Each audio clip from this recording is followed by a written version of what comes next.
मारूफ scholar और हर दिल अजीज anchor person doctor Aamir Liaquat Hussain की यादें ताज़ा। कराची में रवां बरस 9 जून को इंतकाल कर जाने वाले साबिक MNA की 51वीं सालगिरह पर साबका अहलिया बुशरा इकबाल ने सोशल मीडिया पर हैशटैग यादें के साथ बेटी दुआ आमिर की अपने वालिद के साथ माजी की वीडियो शेयर कर दी।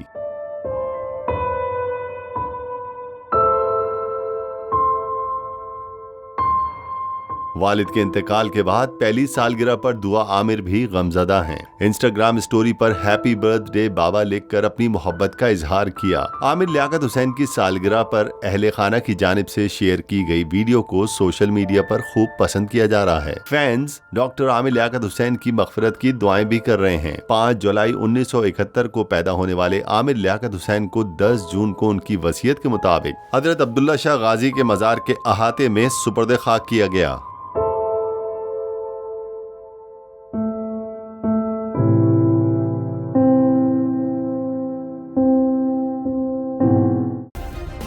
सब्सक्राइब करें और बेल दबाएं ताकि कोई खबर रह न जाए।